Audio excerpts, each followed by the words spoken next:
Hello, family. Pastor George here, your pastor of stewardship, finance, and community engagement. Last week was a blessing. We talked about financing and business growth. Today, we're going to be talking about business credit, personal credit, and then also small business loans and how to get them. Don't go anywhere. We'll be right back.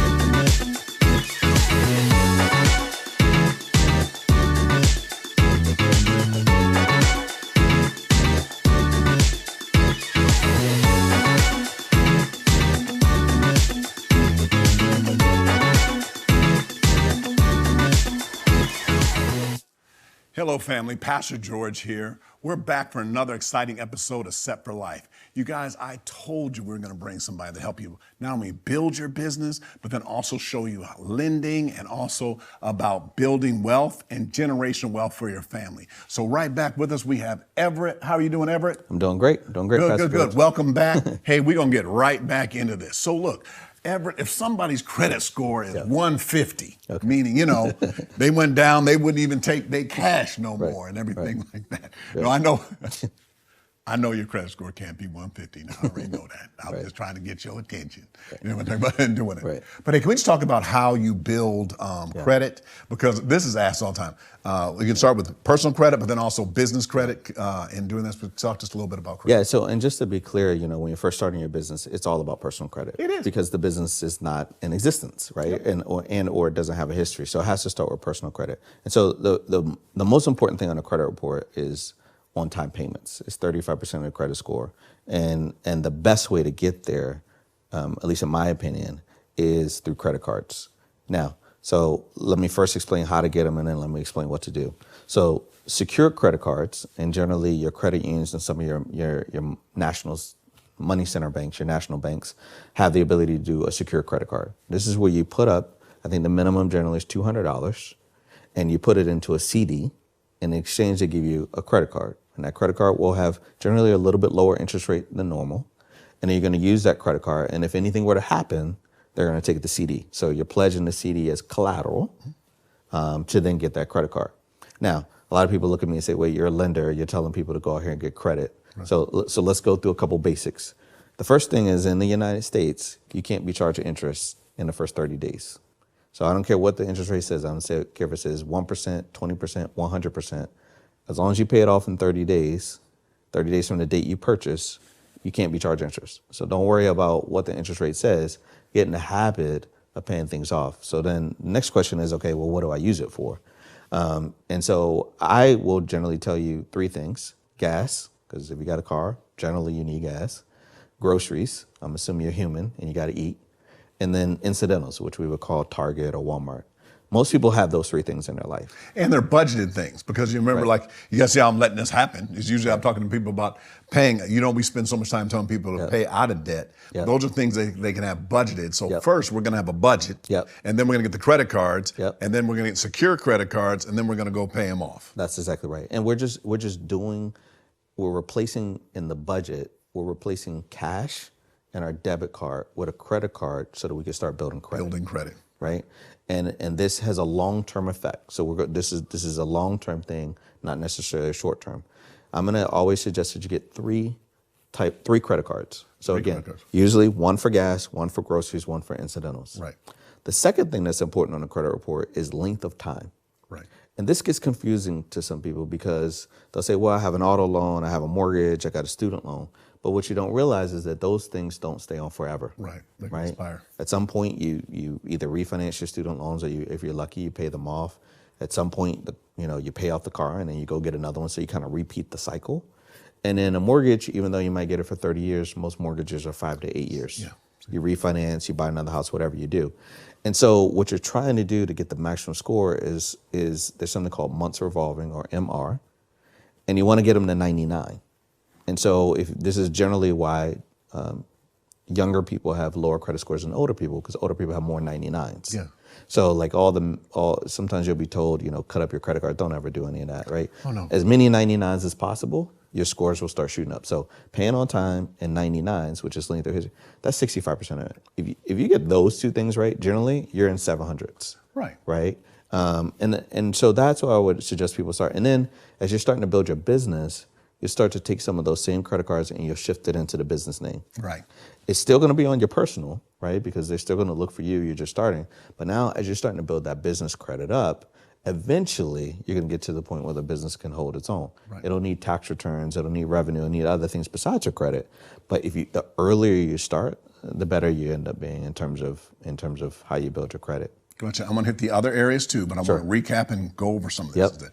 You said to get 3 credit cards, or I'm going to use the word lines and cards, because you're getting 3 lines of credit. Yeah. You're getting the credit cards because eventually we want to, which is really smart, move over to your business. Yeah. Because then everybody is, as you know, we've done shows on taxes. Yeah. So what's going to happen is you're going to do one credit. You should have a credit card for how many ever businesses you have eventually.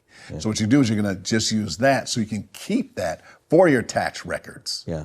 That makes it easier. So then you're doing 2 good things at once. You're using one credit card specifically for that business so you can get all the write-offs, all the gas you spend driving there, all the products, everything that you buy. And then you're going to gradually just keep raising those limits. We'll go through classes later on how you raise the limits and everything like that. That's right. I did something that we did. We also were doing live. We did a live seminar. One thing he said was we were calling up the creditors and asking them to raise their limits. That's right. I did that, and my limit got to be. It helped so much in the last property about and doing that. And you just call them, and then we're going to teach a FBI negotiation technique. What you do is, I started asking them. I'd say, hey, you want to raise the limit, and I would just start like, so I'm just going to be like, let's say it's at 45,000. You say, hey, I want to raise it to 50,000. You start making the number, you start figuring out, they'll say, oh, we have to pull your credit if it's 65. So you figure out what number they don't have to pull your credit for. That's right. And then you just keep bumping it up. And then they start seeing that and they just ask you certain questions. Has your job changed? Has your mortgage changed? Has this changed and that? You say, nothing's changed. I just want to raise my limit. That's right. And then you continue to do that. Yeah, the next biggest thing is account balances. And you want to keep them at 30% or below. But the trick of the 30% or below, it's a computer game, right? So the computer, let's just say your balance is $500 and your high credit is 1,000. The computer says, oh, you're at 50%, you're a bad customer, right? And then Macy's, before the Macy's one day sale, says, hey, you want to take this from 1,000 to 2,000? You say, I don't want to go to Macy's. Well, you don't have to go to Macy's. You just increase your balance from 1,000 to 2,000. And now your high credit, and now your balance of 500 versus 2,000 is 25%. Now the computer says, you're amazing, you're excellent. Right. And the computer doesn't know that it was a Macy's one day sale. It doesn't know that you did or didn't go shopping. Right. It just knows you went from 50% to 25%. And so what we tell people is every 6 months, call your creditor and say, call the creditor. I want an increase. That is a tip, you guys. Everybody do that. Everybody because when you're doing that, you think, well, I don't want to have this higher limit, or I don't have the. We have to be disciplined with what we're doing. I love how you said it. You just got to know how to play the game. It's just the game. So every 6 months you do that. We always are looking at our budget. We're paying down debt. But the higher we raise that, and the lower the balance is. Those that's ratios. how it works. Like in other words, if you have a $10,000, if you have a $10,000 limit, you don't want to owe $9,992. That means there's that credit. Then it's got to be below, I'm just using that, 3,000. That's right. And then you move it to 12. You keep moving those numbers so that you can build that credit in doing that. And this is also the secret to being a business owner too, right? The astute business owners know this because what they're doing is they know that at some point business will get shaky. At some points they're going to have to leverage the credit card because somebody's not paying them within 30 days. Yep. And so they're going through these motions every 6 months because they don't know the future. But they have these standard routines that they're doing. And these standard routines are just picking up the score, picking up the score, picking up the score. But what they're also building is their own internal budgeting or banking in case of a down. Lines of credit. So here we go. So I'm gonna say 2019, and then I'm gonna ask.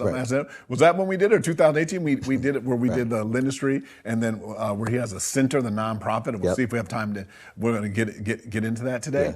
But one of the things that we did is we keep raising our credit limits, right? So that means access to that capital. If we want to go out, if we want to borrow that, then we don't know.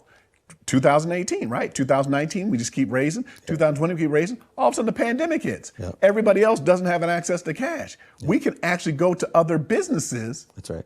And buy them. That's right. There were several people we talked to, That's and right. this helped certain people. That's right. Had a printing business. The guys, I'm going out of business. Bought the company. Yeah. Used the credit.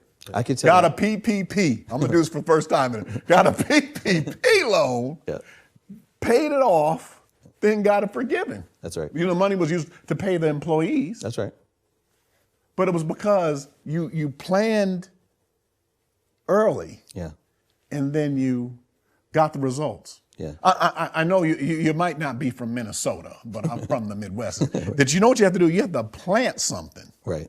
In order to receive a harvest. That's right. I feel a sermon coming on, but we're gonna go back into credit, okay? But you see that, like it's like people, it's like we have to learn how to interpret. We have to change the way we think and the way we interpret data, and we look at opportunities in order to be able to do that. Right. I'm in credit. I'm sorry. Go ahead. Yeah. No. I don't think anyone.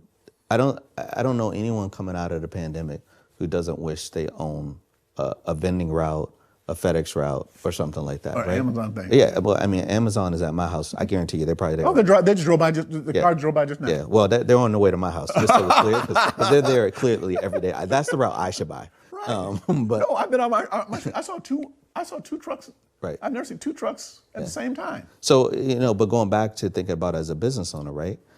The business owners that were more sophisticated said, "Oh, everybody's at home. I wonder how they're going to get deliveries, and I wonder how they're going to do it." So we started having clients that started buying like FedEx routes, right, and vending routes and Amazon routes and all this other stuff, and I was just like, pretty smart, right? Because as a business owner, you start to think about different things, and as a business owner, you start to think, how do things get delivered?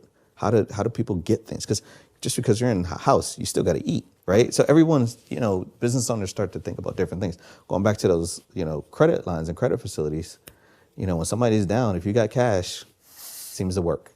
and those will come in later that's starting to help with, we're talking to people, and we just did things on LLCs, limited library, where later on we're starting to build credit so they can be able to buy things. And I guess I'm the only one holding out till later on when that'll translate over into real estate. But I'm in doing it. Yeah. But it's really important for businesses to be able to have access to that. Yeah. Hey, can you tell me also a little bit, anything else you want to add about credit? No. Did we hit on credit? Okay, good. I just want to talk to you a little bit about the SBA, Small Business Administration. Can you tell me about the relationship with there or the benefits of that? Yeah, so SBA, so first of all, it's a loan guarantee program. So SBA does do loans, but they only do disaster loans. Right. And so EDIL. Yep, so the EIDL. And so emergency injury disaster loan or economic injury. Yeah, I forget because we deal with too many. Either way, but they did it. So if you take unfortunate situations, of course, like Hurricane Katrina or other things like that, those are SBA loans that get delivered to those businesses. If you take the pandemic, we had EIDL.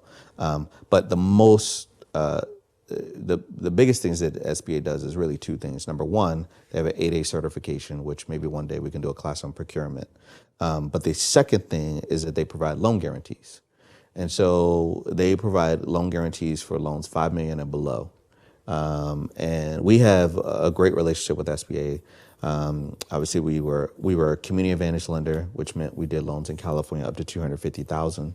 Right. We then became a PPP lender nationally, and then most recently, as you probably saw, we became what's called a small business lending company. Right. And so what that means is there are only 14 non-bank lenders in the U.S.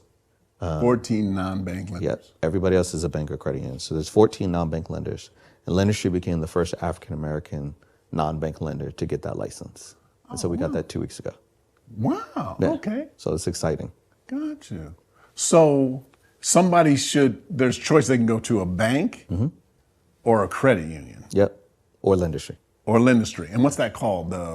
So our license is, it's just called an SBLC. Don't worry about that. Yeah, gotcha. Just say I need an SBA loan. Gotcha. So you do SBA loans, and they're guaranteed. Yeah. Okay. Yeah. So no, that helps. So if someone's going to do that, how does someone come and they get capital, or what do they do? Yeah. So Lendistry.com is our website, and then there's programs, and then they could literally go down one of the programs, but one of them is SBA. They'll fill out a form, and then one of our team members will call them. That's the simplest way. I could try to read you the URL, but I'll forget it. Gotcha. So I don't mess No it. problem. But Lendistry.com, we'll also put this information in the chat. Yep. Also information about credit. But also, whenever somebody wants to open up a business, Yep. I think the first thing they should do is they should use their own savings, and then sometimes they may have friends, or they might have family members. Yeah. We call it 3. And then I'm sorry. Go ahead. No, I was going to say, and I think your constituents should also look for programs, right? So to give an example, there's a CA Dream Fund, which is a program for startups. Yeah, they've started after June 1st, 2019. It comes out next Tuesday. Gotcha. But it's up to 10,000. It's 5,000 or 10,000, depending on the industry. But it's a program and it's a grant, right? So they can use their own money. They can use friends and family. They could also use grants. And so I'm going to say 2 things here. I'm going to say, 1, CA Dream Fund. They should Google that. Right.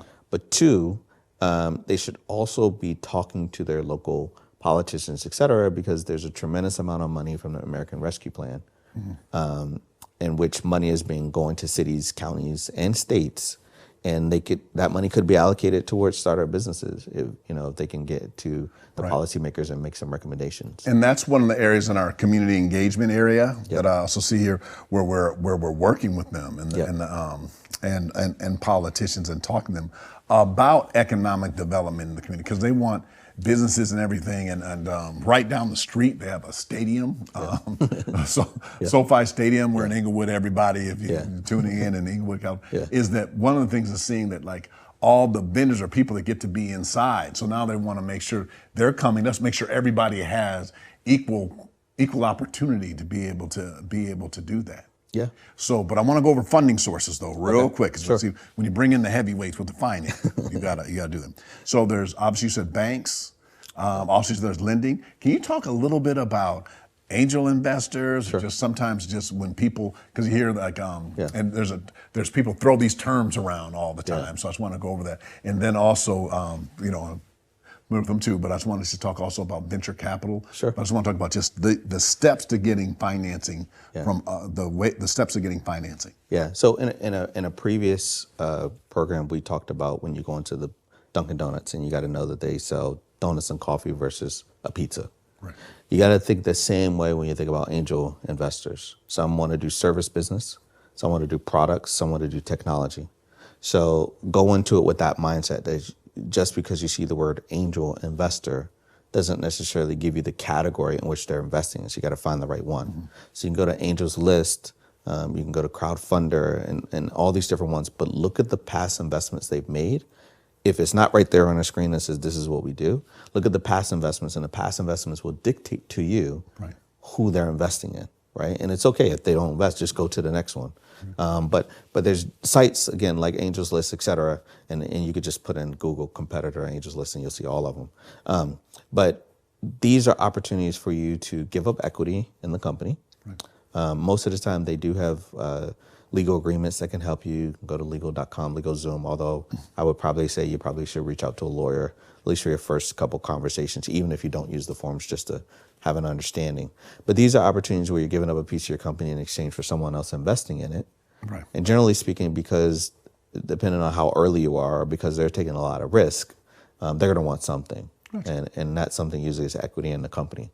Right. But if you got a great idea, you got a great product, you got a great service, I would take that risk because that money can help accelerate your time to market. Do they also offer, that's a good question. I want to translate to everybody again, is that you own 100% of your company. When you bring in other investors, then you're giving up a piece of that. Yep. I'm sorry. The best example I would think of that would be the TV show Shark Tank. Yes. They're saying, I want to give up this amount of company. But now, do venture capitalists and these other companies, do they also help the companies by size, like also providing other resources and everything? Well, some do. Again, this is going into Dunkin' Donuts and coffee and because you can go into Dunkin' Donuts and you say, well, do you have, Irish cream, or do you have, do you have a decaf? Do you have non-decaf? Is it hot? Is it cold coffee? Is it an ice, right? So I want you to think about it the same way. Some investors are only money investors. Wow. Maybe they have too many businesses. And some are more like a Shark Tank, right? Where they've got a specific line that connects to your business and you could be educated for them, or you could leverage their resources. Maybe you don't have a warehouse. Maybe you don't have a contract to make the material. Space. Right. Yeah. Maybe you don't have the wherewithal, the manufacturing in the U.S. or Mexico or Canada or China or wherever else you might want to go. These investors have it. But again, you got to look and see who they're investing in. Take the time to go to Google, look at that company, see where it's located, see what they do, so you can get some type of general idea. And then I always think you have an opportunity to ask the investors as well. That's a good way of doing it. Yep. So I'd like to just talk for a moment, it's probably my last question, No problem. about if someone is going to get started, Yeah. and what else would you tell them they should know about financing, kind of getting started? And then I'm leaning into you a little bit, so when I asked this question before, and you're saying it, so people kind of see how banks look at people. Yeah. So what are some things that somebody should kind of know when it kind of comes to kind of getting financing all along? So I think the first thing you need to know is that it's steps, right? Right. And you have to understand the steps, and we call it the capital continuum, but forget the big words. It's just steps. And in each part of the company, there's different steps. There's steps that are expected of you as a leader. There are steps that are expected of those who surround the leader. There are steps that are expected of you from a revenue perspective. There are steps where you are supposed to show your revenue, tax returns. There are steps where you have what's called a minimum viable product, where you have an idea, you have kind of a thought around an idea, and then you have minimum viable product. Could be a service business that has contracts. It could be a technology business that's built some piece of the tech. So it goes in those different places. And then there's steps to financing. Right. And so when you think about financing, there are community development financial institutions like us. Right. And they can provide startup loans, and they can provide micro loans, and then they're medium-sized lenders, again, like us, because we kind of go right after the startup. And then there are banks. And so you kind of want to understand these different steps and how you take the different steps. A lot of times we start at the bank, right? And you'll hear me talk about this from education perspective. I'll say, junior high is starting up, and high school is kind of the middle level, and the banks is college, right? And so we're like, 13 years old trying to go to college. And I'm not saying you can't go to college. I'm just saying that highly likely you should wait until you're 17 or 18, 19 or older, right?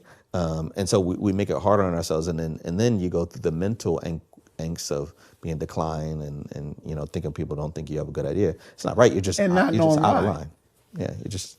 No, this is a really good point for someone to learn about their businesses. That this is what I'm learning from you. Number one is that you want to have a plan. Yes. So we want to have a plan and for your business to grow. Yeah. And then look at what you're going to put in for your own capital. Yeah. Then you do the friends. We also brought someone that had an ice cream business that was a multi-million-dollar cool house. Yeah. They said we get money from three people up front. They say family, friends, and fools. Just people who just believe as much as you do in what you're doing. Right. Then they started talking about the venture capital and those. Yeah. But you understand, they say, but you got to give up something to get something. That's right. They helped us get to the next level. Yeah. Because people only hear about the bad ones, like where they get fired from the firm. Right. Think Apple, right? Steve Jobs got fired twice. I think he's the most famous example of that. That's right. But you learn to use them in leverage. Yeah. Then also what also we learn from you is how to partner with people. That's right. So you want to partner with people also in business, but then also you want to partner with a financial institution. Yeah, I mean, you mentioned Apple. People forget that Apple got an SBA loan. Yeah. Right? And so did FedEx. I mean, you just go through cycles in your business where you need help from others and from your different financial institutions. And some people go through cycles. They get a non-SBA loan, then an SBA loan, then a non-SBA loan, then an SBA loan. And it's all about how the business is growing. Right. But I think the key is to build the relationships. And relationships and have good books. I mean, keep good accounting. Well, the reason why is, again, and then we have to maybe talk about us doing this again. Doing that event is when I was talking to the bank and talking to also our people that had won grants previously. They said, oh, I went to this bank, I got this at this time. That's right. Then I grew to this level. It seems like everyone, then I went to this level, and then I went to a different financial. That's right. Then I'm going to use your terms, but then you got to help me out with this. Yeah, sure. They went SBA loan, and then they went non-SBA, and then they went here, but they're still getting the level. That's right. What I don't want someone to have is this problem, is that they went to a bank, they got rejected, and they just kept their business right here. That's right. Like, still look at all these other opportunities that are for you, and then doing it by working out your plan. And then I got to say one more thing, and then I want to kick it back to you, is focus on your strengths and hire around the other areas. Yeah. And I'm going to say hire, but wait a second. I got a new word today. Partner around those other areas. Yeah, I mean, I think just traditionally, if there's something that you're not good at, and I should also be very clear with you, if your business grows, there's always going to be somebody that's better than you at something, right? Because, I'm a finance guy. Most people are like, well, could you be the CFO? And I'm like, no way. The business has just outgrown me. I couldn't possibly do it. And I'm really a finance guy. I'm not an accounting guy. Right. And accounting is really what the CFO's job is. Finance guy is, more into lending.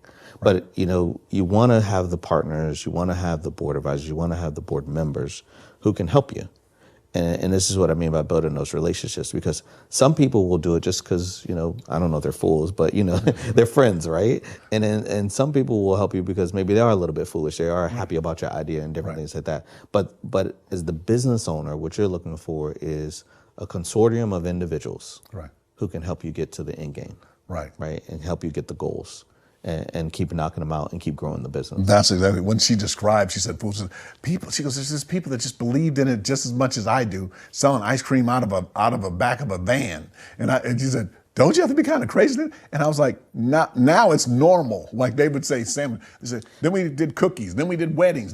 You can always keep growing by finding, but you got to find like-minded people that'll help you do what you're. So I'll tell you about a time when I was foolish. So I invested in a company that that supports providing donations through tech for employees. So imagine an employer brings in this technology and it creates basically a DAF, a donor advisor fund for the individual employee. It doesn't matter what their income is.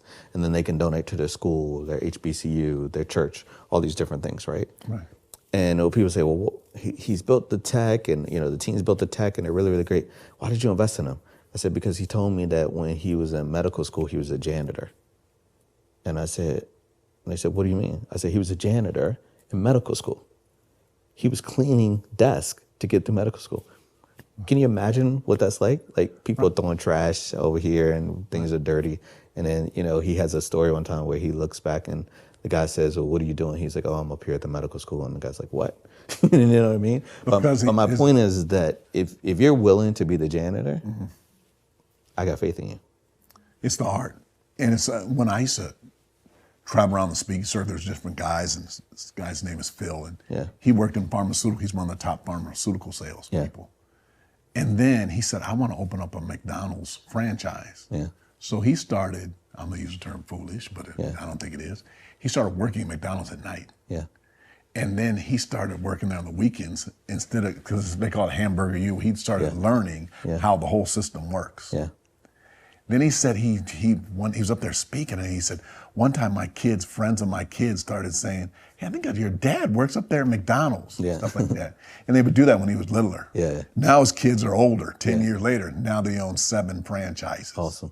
And he drives and trains people and does this whole thing. And he said, now they're like, your dad is the one that owns the thing. He said, yeah, your dad's there now. But I'm like, his hat's a little different color though now. That's all good. He just comes in and does it. But you see, he paid the cost to be the boss, as my mom used to say. That's right.